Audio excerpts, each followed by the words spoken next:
إن الدين عند الله الإسلام. بسم الله الرحمن الرحيم. الحمد لله رب العالمين وصلى الله على نبينا محمد وعلى آله وصحبه أجمعين. أما بعد. Donc bienvenue à tous pour une nouvelle leçon de la jurisprudence simplifiée du jeûne du mois de Ramadan. Nous sommes à la deuxième leçon de cette série de cours simplifiés. Dans la leçon précédente, nous avons vu 3 points importants. Le premier, quel est le sens du jeûne dans le langage de la législation? Nous avons dit qu'il s'agit de s'abstenir de manger, de boire et d'avoir des rapports intimes de l'aube jusqu'au coucher du soleil. Ensuite, nous avons vu le jugement du jeûne en islam. Nous avons dit qu'il existe plusieurs types de jeûne du point de vue du jugement. Et un seul est obligatoire à la base. Il s'agit du jeûne du mois de Ramadan. Et celui-ci constitue le 4e pilier des 5 piliers de l'islam. C'est-à-dire qu'il incombe à chaque musulman et à chaque musulmane, lorsque certaines conditions sont réunies, de jeûner le mois de Ramadan. Et dernièrement, nous avons mentionné les bienfaits et les mérites du jeûne en général. Nous avons mentionné que celui-ci est une injonction divine, c'est-à-dire que quiconque l'accomplirait en se soumettant à Allah, eh bien il se rapprocherait d'Allah. Ensuite, nous avons dit que le jeûne a une récompense particulière. Et nous avons mentionné que le jeûne est une adoration qui éduque les âmes, éduque et parfait les comportements de l'homme. Très bien. Nous allons rentrer maintenant dans la deuxième leçon. Sachez que le jeûne du mois de Ramadan fut légiféré en l'an 2 de l'Hégire. L'Hégire, le début de ce calendrier, est marqué par l'émigration du prophète, alayhi salatu wassalam, de la ville de la Mecque jusqu'à la ville de Médine. Lorsqu'il arriva à la ville de Médine, ceci marqua le début du calendrier hégirien. Donc, en l'an 2 de l'Hégire, Allah révéla les versets qui contiennent l'obligation de jeûner le mois de Ramadan. Comme Allah dit dans le Coran, Shahru Ramadan alladhi unzila fihi al-Qur'an hudan lin-nas wa bayyinatin min al-huda wal-furqan faman shahida minkum ash-shahra falyasum. Et dans une explication du sens de ce verset, le mois de Ramadan au cours duquel le Coran a été descendu, comme guide pour les gens et preuve claire de la bonne direction et du discernement. Donc, quiconque d'entre vous est présent en ce mois, qu'il jeûne. À partir de ce verset, le jeûne du mois de Ramadan est devenu obligatoire. Mais sachez qu'avant l'obligation du jeûne du mois de Ramadan, le jeûne est passé par plusieurs étapes dans la législation, comme c'est le cas pour beaucoup d'adorations. Par exemple, comme l'interdiction de l'alcool. L'interdiction de l'alcool n'est pas venue d'un coup, elle est venue progressivement. D'abord, il était interdit de boire avant d'accomplir la prière, et ensuite l'interdiction totale fut révélée. Eh bien, il en est de même pour le jeûne. Le prophète, alayhi salatu wassalam, lorsqu'il arriva à Médine, jeûnait 3 jours par mois. Et également, il jeûnait le jour de Ashura. Ensuite, le jeûne fut révélé à titre obligatoire pour tous les musulmans pendant le mois de Ramadan. Très bien. Maintenant, une question. Quand est-ce que nous jeûnons? À partir de quel moment nous devons jeûner? Nous avons dit le jeûne obligatoire, c'est le jeûne du mois de Ramadan. Sachez que les mois, en islam, sont des mois lunaires. C'est-à-dire que la vue de la nouvelle lune marque l'entrée du mois. Donc, le jour en islam commence à partir du Maghreb, à partir du Maghreb, du coucher du soleil. Un exemple, lorsque la nouvelle lune du mois de Ramadan va être vue après le coucher du soleil, le dernier jour du mois de Cha'ban, qui est le mois qui précède le mois de Ramadan, eh bien, à partir de ce moment-là, le premier jour du mois de Ramadan commence. C'est-à-dire que les jours en islam commencent par la nuit et finissent par le coucher du soleil de ce jour. Partant de ce constat, quand est-ce que nous allons jeûner le mois de Ramadan? Eh bien, à partir du moment où nous aurons vu la nouvelle lune, la lune du mois de Ramadan. Très bien, par qui? La question, qui doit voir la lune? Et qui est capable de la voir? Eh bien, sachez que toute personne intègre, homme ou femme, esclave ou homme libre, peut voir cette lune.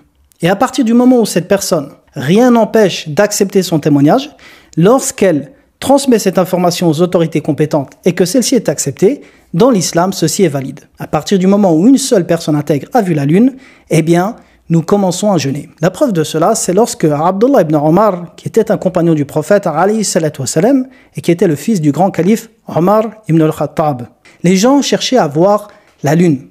Et Abdullah ibn Omar, qui était très jeune à cette époque, informa le prophète sallallahu alayhi wa sallam que celui-ci observa la lune. Alors le prophète alayhi salatu wa sallam ordonna aux gens de jeûner le lendemain. Très bien. Une autre question, comment voir la lune? Eh bien, sachez que la lune doit être observée de nos propres yeux et non avec des calculs astronomiques.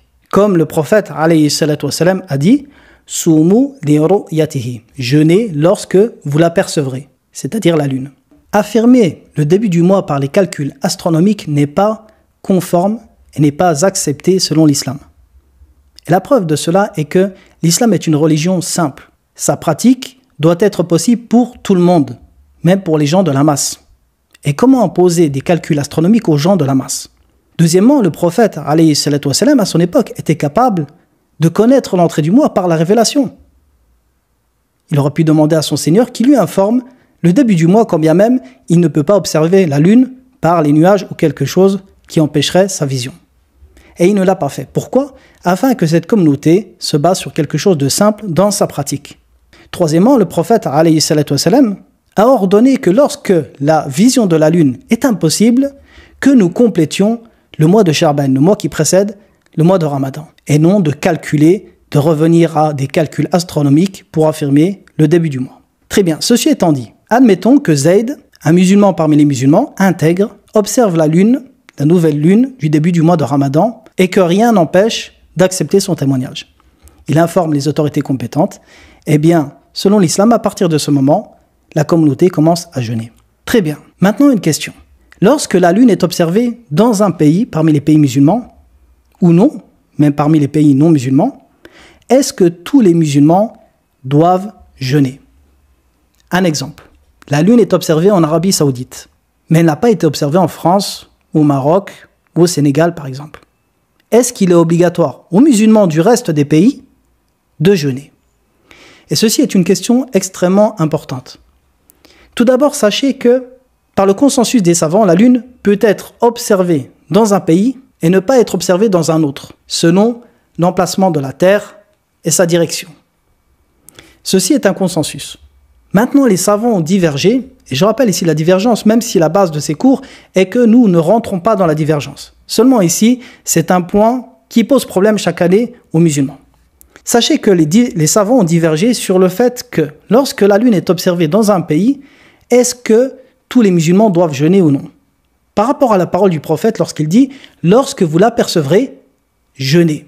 Et ici, le discours s'adresse à la masse des musulmans. Eh bien, sachez que, sans rentrer dans les détails, l'avis le plus juste est que chaque pays et chaque continent doit prendre en compte l'observation de la lune dans leur pays ou dans leur continent. Et ceci est l'avis le plus juste.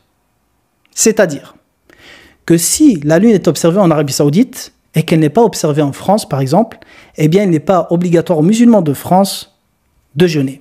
D'ailleurs, ils doivent s'abstenir de jeûner jusqu'à voir la nouvelle lune.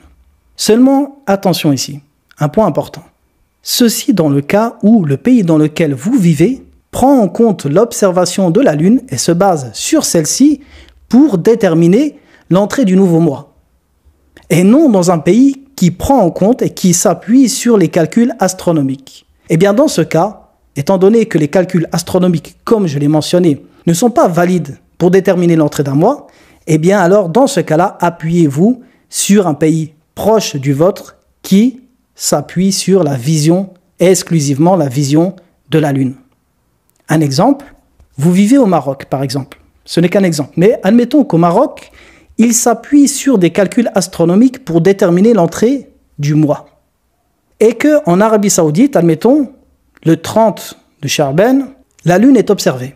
Ce même jour, dans votre pays, au Maroc, ils disent non, le mois n'a pas commencé car les calculs indiquent que le mois ne commencera que demain soir. Eh bien, qu'est-ce que vous faites? Dans ce cas-là, alors, vous jeûnez avec le pays qui a vu la lune. Pourquoi?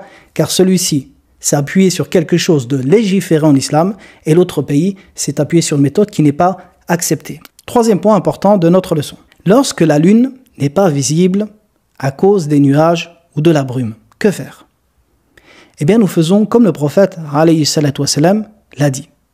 Il dit dans le hadith « Soumu li ru'yatihi وَأَفْطِرُوا لِرُؤْيَتِهِ فَإِنْ أُمِّ عَلَيْكُمْ فَاقْدُرُوا لَهُ. Dans une version, فَإِنْ أُرْبِيَ عَلَيْكُمْ فَأَتِمُّوا شَعْبَانَ ثَلَاثِينَ. Donc jeûnez lorsque vous l'observerez, c'est-à-dire la lune.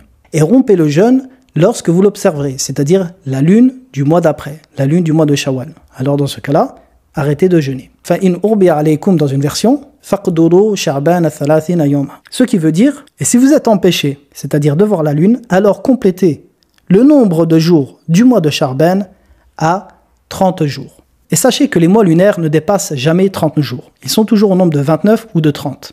Donc lorsqu'on arrive à la nuit, au début du coucher du soleil, qui marque le début du 30e jour du mois de Sha'ban, on observe la lune. Si on ne peut pas la voir à cause des nuages ou à cause de la brume, dans ce cas-là, qu'est-ce qu'on fait? Eh bien, on considère que ce jour est le dernier jour du mois de Sha'ban, et le jour d'après, on commence à jeûner. Et ceci est ce qui est légiféré. Et c'est ce qu'on appelle, en islam, Yawm Shak, le jour du doute. Donc, qu'est-ce qu'on fait? Si jamais on ne peut pas voir la lune à cause des nuages, eh bien, on ne jeûne pas, et on complète ce jour en considérant qu'il fait partie du mois de Sha'ban. Et si jamais la lune est observée au début de cette nuit, eh bien, cela marque le début du mois de Ramadan, et le jour suivant, ou du moins le matin, une fois que le matin est arrivé, la personne jeûne. Donc voici un récapitulatif résumé sur les règles de la vision de la lune et quand est-ce qu'on commence à jeûner. Je vous dis à très bientôt pour la prochaine leçon. Wa sallallahu ala nabiyyina Muhammadin wa ala alihi wa sahbihi wa sallama taslima. إن الدين عند الله الإسلام